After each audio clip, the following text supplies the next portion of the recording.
don't ever slow up, no I don't take shit, I got no.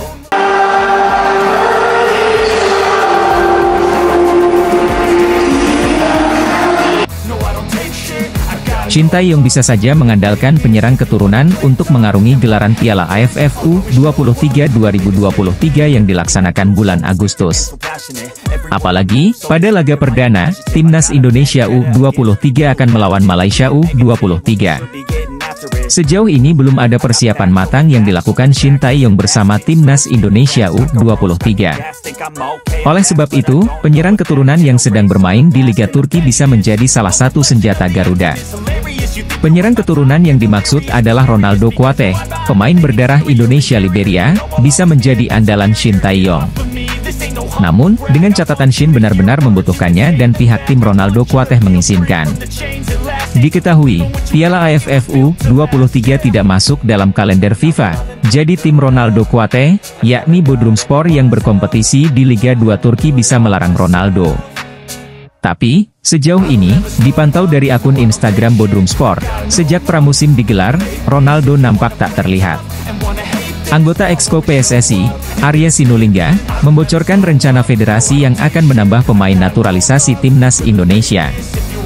Ari Sinulinga menanggapi komentar netizen yang menanyakan apakah Timnas Indonesia akan memerlukan pemain naturalisasi lagi atau tidak. Dan Exco PSSI tersebut mengaku, timnya sedang memproses pemain naturalisasi untuk Timnas Indonesia. Ternyata PSSI tak diam diri, usai berhasil memproses kewarganegaraan Ivar Jenner dan Rafael Struijk. Sudah saya katakan, proses pemain naturalisasi lagi dikerjakan, ungkap Arya Sinulinga, dikutip dari akun Instagram Arya, M. Sinulinga, 31 Juli 2023. Beberapa lagi diproses, ujarnya. Menurut pengakuan Arya juga, pemain naturalisasi adalah pilihan dari pelatih. Dan pihak federasi sedang memproses beberapa pemain pilihan pelatih Timnas Indonesia. Penyerang keturunan bisa menjadi amunisi Timnas Indonesia saat menghadapi turnamen Piala AFF U23. Pemain multiposisi yang musim lalu bermain di Liga Utama Belanda, secara terbuka mau membela Timnas Indonesia. Namun, nampaknya Timnas Indonesia harus gigit jari, lantaran sang pemain pindah klub. Pemain tersebut memiliki darah keturunan Indonesia, diketahui ia sudah terbuka apabila ada penawaran main di Timnas Indonesia. Namun, apa daya, di tengah kabar bahagia sebagian pendukung Timnas, sang pemain keturunan malah pindah tim. Bukan tanpa sebab, mengapa ia tidak bisa lagi memilih pindah negara hingga federasi. Karena di tim barunya, terdapat regulasi larangan pemain dari luar Eropa. Pemain multiposisi yang dimaksud adalah Jay Itzes, bek tengah yang bermain untuk tim Serie B Italia, Venezia. Selain bermain sebagai bek tengah, Jay Itzes bisa menjadi gelandang jangkar atau penghubung. Ia juga bisa bermain di sektor bek kanan namun jarang terlihat pada posisi tersebut. Kiper keturunan Indonesia, Belanda Danny van den Heuvel mendadak jadi sorotan supporter Timnas Indonesia. Hal ini lantaran kiper Leeds United tersebut kepergok mengikuti akun Instagram PSSI. Danny van den Heuvel naturalisasi PSSI untuk Piala Asia kah? Tulis akun Fanbase Review Timna pada Jumat, 21/7/2023. Danny van den Heuvel sebenarnya bukan nama baru. Dilansir dari suara.com, kiper berusia 20 tahun itu sebenarnya diproyeksikan untuk tampil bersama Timnas Indonesia U20 di ajang Piala Dunia U20 kemarin. Mantan Ketum PSSI Muhammad Iriawan berencana bakal menaturalisasi sedikitnya 7 pemain asal Belanda. Salah satunya Danny van den Heuvel. Namun sayangnya proses naturalisasi pada Danny van den Heuvel urung dilakukan. Sementara dilansir dari laman Transfermarkt, karir sepak bola Danny van den Heuvel tersebut terbilang cukup mentereng. Memiliki nama lengkap Tristan Danique van den Heuvel, pemain kelahiran Delft, Belanda, pada 28 Mei 2003 ini mengawali karirnya dengan bergabung Akademi ADO Den Haag. Ia pun sempat berpindah ke Ajax Amsterdam pada 2017 silam. Total selama membela Ajax U17, Danny van den Heuvel mencatatkan 10 penampilan dengan total kebobolan 20 kali. Kini ia membela Leeds United, salah satu klub di Liga Inggris. Kontraknya pun akan berakhir pada 30 Juni 2024. Berdasarkan keterangan yang terangkum oleh Transfermarkt, Mauro Zylstra bermain cukup baik pada musim kompetisi 2021-2022. Di musim itu, ia berhasil membukukan 10 gol, 8 assist dalam 13 kali pertandingan yang dilalui. Keberhasilan tersebut didapat saat dirinya masih bergabung dengan skuad U18 Div 2 Vol. Sementara, netizen yang mengidolakan pemain muda kelahiran tahun 2004 tersebut, menyampaikan sanjungan kepadanya. Malah ada yang meminta Ketua Umum PSSI Erick Thohir segera merekrutnya untuk menjadi bagian dari timnas Indonesia. Mauro Zylstra memiliki darah Indonesia. Ia lahir di Belanda dari ibu asal Belanda dan ayah berdarah Indonesia. Melansir info dari Voetbal Talent Nealis, ayah Zylstra punya akar dari Bandung, Jawa Barat, dari pihak ibu. Seperti anak Belanda kebanyakan, Zylstra bercita-cita menjadi pemain sepak bola profesional dan sejak usia belia tekun belajar di akademi-akademi kesebelasan negeri Tulip.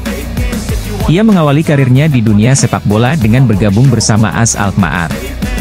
Pada 2019, Zylstra hijrah ke Akademi AFC 018 Amsterdam. Mauro Zylstra diberikan kepercayaan untuk tampil lebih banyak di AFC 18 Amsterdam di berbagai kelompok umur seperti U17 dan U18. Penampilannya mulai disorot tatkala memperkuat AFC 08 U18 pada musim 2021-2022, yang jadi awal mula namanya sampai ke telinga penikmat sepak bola Indonesia. Saat dirinya masih berseragam AFC Amsterdam U18, dia berhasil menorehkan catatan 18 gol dan 11 assist di 20 pertandingan. Dari catatan statistik yang dimiliki oleh Mauro Zylstra, seorang netizen membandingkannya dengan sosok pemain asal klub ADO Den Haag Rafael Struijk, yang telah lebih dulu memperkuat timnas Indonesia. Netizen tersebut menyebutkan kalau Mauro Zylstra performanya lebih gacor daripada Rafael Struijk. Nama striker muda asal Belanda, Mauro Zylstra, belakangan ini jadi perhatian warganet Indonesia. Pemuda berdarah Indonesia berusia 18 tahun itu, disebut-sebut solusi dari lini depan timnas Indonesia asuhan Shin Tae-yong yang kurang gahar. Warganet pun mendesak Ketua Umum PSSI Erick Thohir untuk segera menaturalisasi pemain yang saat ini merumput di klub Liga Belanda NEC Nijmegen.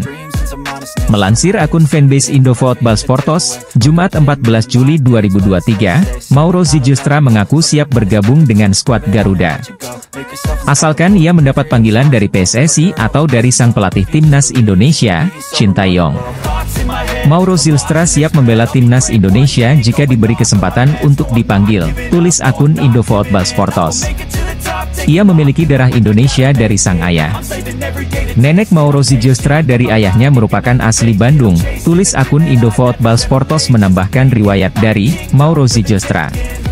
Wonderkid timnas Indonesia itu bahkan mencetak 2 gol dalam kurun waktu kurang dari 15 menit. Saat laga itu, Marcelino masuk sebagai pemain pengganti di menit ke-30. Mendapat kepercayaan dari sang pelatih, Marcelino Ferdinand berhasil mencetak gol pertama pada menit ke-37. Gol Marcelino itu terbilang sangat berkelas lantaran ia lebih dulu melewati kepungan 4 hingga 5 pemain lawan sebelum melepaskan sontekan ke gawang Groningen. Marcelino kembali membobol gawang Groningen pada menit ke-42, kali ini gol dicetak melalui tembakan indah dari luar kotak penalti yang sempat menyentuh bek lawan hingga akhirnya mengecoh penjaga gawang Groningen. Meski Marcelino Ferdinand berhasil mencetak 2 gol, KMSK Deinze gagal meraih kemenangan dan harus mengakui keunggulan FC Groningen dengan skor akhir 2-5. Seiring kabar KMSK Deinze bakal melawan Valenciennes FC, Marcelino Ferdinand mendapatkan tantangan untuk menjebol tim asal Prancis itu. Diketahui, laga KMSK Deinze versus Valenciennes FC tersebut akan digelar di Stadion Le Cannonier, hari ini alias Rabu, 26 Juli 2023. Bagi Marcelino Ferdinand, laga kali ini menjadi salah satu ajang pembuktian bahwa dirinya layak masuk skuad utama KMKS Deinze musim depan. Gelandang timnas Indonesia, Marcelino Ferdinand dan para pemain KMSK Deinze bakal melawan klub Prancis, Valenciennes FC usai menjalani laga pramusim di Belanda. Seperti diketahui, Marcelino Ferdinand baru saja memperkuat KMSK Deinze melawan klub Belanda FC Groningen dan FC Emmen, Ferdinand CS. Saat melawan klub Belanda, Marcelino menunjukkan kebolehannya dengan menjebol gawang FC Groningen dalam laga uji coba bersama KMSK Deinze, Sabtu, 15 Juli 2023, lalu. Melihat kualitas Bentozer, akun Twitter Poroshalangit menilai Pratama Arhan cocok membela West Ham FC.